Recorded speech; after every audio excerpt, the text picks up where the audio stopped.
पुस्तक भगवान बुद्ध आणि त्यांचा धम्म, लेखक डॉ. बाबासाहेब आंबेडकर. कनिष्ठांनी सामान्य जनांची धम्मदीक्षा. उपाली न्हाव्यास धम्मदीक्षा. 1. परत जात असताना उपाली न्हावी विचार करू लागला. शाक्य भयंकर लोक आहेत. या अलंकारासह मी परत गेलो तर मी माझ्या सोबत्यांना ठार मारले आणि त्याचे अलंकार घेऊन पळालो असे समजून ते मला ठार मारतील. मग शाक्य कुळातील हे तरुण ज्या मार्गाने गेले त्या मार्गाने मी का जाऊ नये? 2. खरोखरच मी का जाऊ नये? उपालीने स्वतःलाच विचारले आणि ते अलंकाराचे गाठोडे पाठीवरून खाली उतरवून एका झाडाला ते टांगून तो म्हणाला, ज्याला हे सापडेल त्याने भेट म्हणून ते घेऊन जावे. आणि तो शाक्य तरुणांच्या मागोमाग जाण्यासाठी मागे फिरला. 3. शाक्याने त्याला दुरूनच येताना पाहिले आणि ते त्याला म्हणाले, उपाली तू परत का आलास? 4. तेव्हा त्याने आपल्याला काय वाटले ते त्यांना सांगितले.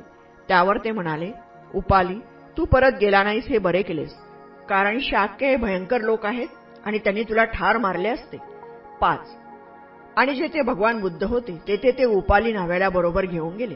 तेथे पोहोचल्यावर त्यांनी भगवंतांना वंदन केले आणि ते एका बाजूला बसले. याप्रमाणे बसल्यावर ते तथागतास म्हणाले, भगवंत आम्ही शाक्य गर्विष्ठ आहोत आणि हा उपाली न्हावी बऱ्याच दिवसापासून आमची सेवा करीत आहे. भगवंतांनी आमच्या अगोदर त्याला आपल्या भिक्खू संघात घ्यावे, म्हणजे त्याला आम्ही योग्य तो आदर आणि मान देऊ आणि आमच्यातील ज्येष्ठ म्हणून आम्ही त्याला हात जोडून वंदन करू, म्हणजे अशा रीतीने आमच्यातील शाक्यत्वाचा गर्व नष्ट होईल. 6. तेव्हा तथागतांनी पहिल्या प्रथम उपाली न्हाव्याला प्रवज्जा देऊन भिक्खू संघात सामील करून घेतले आणि त्यानंतर त्या शाक्य कुळातील तरुणांना भिक्खू संघाची दीक्षा दिली. 2. सुनीत नावाच्या भंग्यास धम्मदीक्षा. 1. राजगृहात सुनीत नावाचा एक भंगी राहत होता. लोकांनी रस्त्यावर टाकलेला केरकचरा व घाण काढणारा रस्त्यावरील झाडूवाला म्हणून काम करून तो आपला उदरनिर्वाह करीत असे. हलका आणि पिढीजात असा त्याचा तो धंदा होता. 2. एके दिवशी पहाटे भगवंत उठले. त्यांनी चिवर धारण केले व बऱ्याचशा भिक्खूंसह भिक्षा मागण्यासाठी ते राजगृहात गेले. 3. यावेळी सुनीत रस्ता झाडीत कचऱ्याचे व घाणीचे ढीग गोळा करीत होता व ते टोपलीत भरून हातगाडीवर ओढीत नेत होता. 4. आणि ज्यावेळी त्याने भगवंतांना आणि त्यांच्या मागून चालणाऱ्या भिक्खूंना येताना पाहिले व त्यावेळी त्याचे अंतःकरण आनंदाने भरून गेले, परंतु त्याला त्यांची भीतीही वाटली. 5. लपून राहण्यास जागा न मिळाल्यामुळे त्याने आपल्या गाडीचे जोखड भिंतीच्या एका वाफणावर ठेवले व तो भिंतीला चिकटून उभा राहिला आणि हात जोडून त्याने भगवंतांना नमस्कार केला. 6. त्याच्याजवळ आल्यावर भगवंत आपल्या दिव्य मधुर वाणीने त्याला म्हणाले, सुनीता असल्या दरिद्री जिण्याचा तुला काही उपयोग नाही. गृहत्याग करून तू माझ्या संघात येतोस का? 7. आणि अमृत वर्षावाचा आनंद अनुभवीत सुनीत म्हणाला, या जीवनात भगवंतासारखे थोर पुरुषे जर या संघात आहेत तर मी का जाऊ नये? भगवंतांनी मला कृपा करून संघात सामील करून घ्यावे. 8. तेव्हा भगवंत म्हणाले, भिक्खू ये. आणि त्या शब्दोच्चाराबरोबर सुनीताला प्रवज्जा आणि उपसंपदा मिळाली आणि त्यावर चिवर आणि भिक्षापात्र देण्यात आले. 9. भगवंतांनी त्याला विहारात नेऊन धम्म आणि विनय यांची शिकवण दिली आणि ते म्हणाले, शील, संयम आणि दमन यामुळे मनुष्य पवित्र होतो. 10. सुनीत इतका थोर कसा झाला हे विचारले असता भगवान बुद्ध म्हणाले, राजमार्गावर टाकलेल्या उकिरड्यावर ज्याप्रमाणे सुगंधित व सुंदर कमलपुष्प उमलावे त्याप्रमाणे अंतर्दृष्टी नसलेल्या या शूद्र प्राण्याच्या आंधळ्या जगात बुद्धपुत्र प्रकाशमान होतो. 3. सोपाक आणि सुप्पीय या अस्पृश्यांना धम्मदीक्षा. 1. सोपाक या श्रावस्तीचा एक अस्पृश्य होता.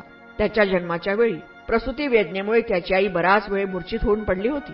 त्यामुळे तिच्या पतीला व नातलगांना वाटले की ती मेली.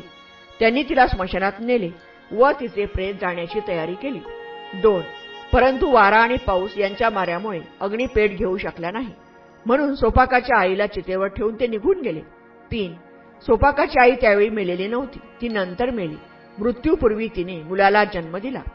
4. स्मशानाच्या पहारेकराने त्या मुलाला दत्तक घेतले आणि सुप्पीय नावाच्या स्वतःच्या मुलाबरोबरच त्याचेही पालनपोषण केले.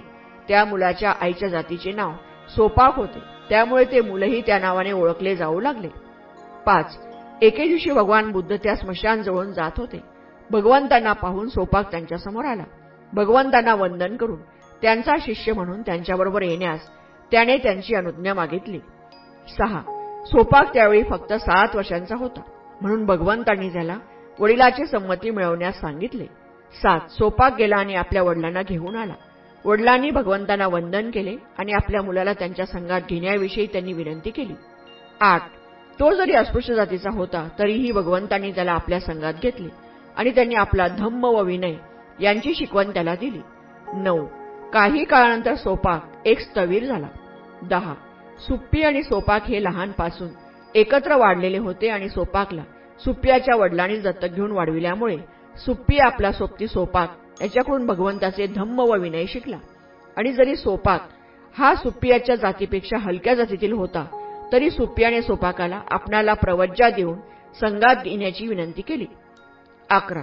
सोपाकाने ते मान्य केले आणि स्मशानातील पहारेकऱ्याचे काम करणाऱ्या हीन दर्जाच्या जातीतील सुप्पिय हा एक भिक्खू बनला. 4. सुमंगल इत्यादी हीन जातीतील लोकांना धम्मदीक्षा. 1. सुमंगल हा श्रावस्तीचा एक शेतकरी होता. विळा, नांगर आणि कुदळ यांच्या साहाय्याने शेतात काम करून तो आपली उपजीविका करीत असे. 2. छत्र हा कपिलवस्तूचा रहिवासी असून शुद्धोदनाच्या घरातील एक नोकर होता. 3.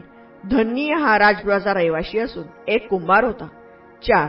कप्पतकूर हा श्रावस्तीचा रहिवासी होता. फाटक्या चिंध्या घालून हातात थाळी घेऊन तांदळाच्या दाण्याची भीक मागत इकडे तिकडे फिरणे हा एकच जगण्याचा मार्ग त्याला माहीत होता. म्हणूनच तो कप्पतकूर, चिंध्या आणि तांदूळ या नावाने ओळखला जाऊ लागला. मोठा झाल्यावर गवत विकून तो आपली उपजीविका करीत असे. 5. या सर्वांनी भगवान बुद्धाकडे भिक्खू होण्याची आणि त्यांच्या संघात सामील होण्याची अनुज्ञा मागितली. भगवान बुद्धांनी अनुमान न करता आणि त्यांचा हीन जातीतील जन्म किंवा त्यांची पूर्वीची स्थिती यांची पर्वा न करता त्यांनी आपल्या संघात घेतले. 5. महारोगी सुप्रबुद्धाची धम्मदीक्षा. 1. एकदा भगवंत राजगृहाजवळील वेळुवनात जेथे खारींना दाणे चारले जात असत त्या ठिकाणी राहत होते. 2. त्या सुमारास राजगृहात सुप्रबुद्ध नावाचा एक दीन, दुःखी आणि दरिद्री असा महारोगी राहत होता. 3. त्यावेळी एका मोठ्या जनसमुदायात बसून भगवंत धम्माचा उपदेश करीत होते. 4. महारोगी सुप्रबुद्धाने तो जनसमुदाय दुरूनच पाहिला आणि तो विचार करू लागला. त्या ठिकाणी पलीकडच्या बाजूला अन्नाची, ते बरे असो का वाईट असो, भिक्षा वाढली जात आहे हे निसंशय. समजा मी पलीकडच्या जमावाकडे गेलो तर मला देखील थोडेसे बरे वाईट अन्न खायला मिळेल. 5. म्हणून महारोगी सुप्रबुद्ध त्या जमाजवळ गेला आणि उपदेश करीत असलेल्या भगवंतांना त्याने त्या प्रचंड जनसमुदायात पाहिले. भगवंतांना पाहून त्याच्या मनात विचार आला, नाही, या ठिकाणी अन्नाची भिक्षा वाढली जात नाही. श्रमण गौतम या लोकांना आपल्या धम्माचा उपदेश करीत आहे.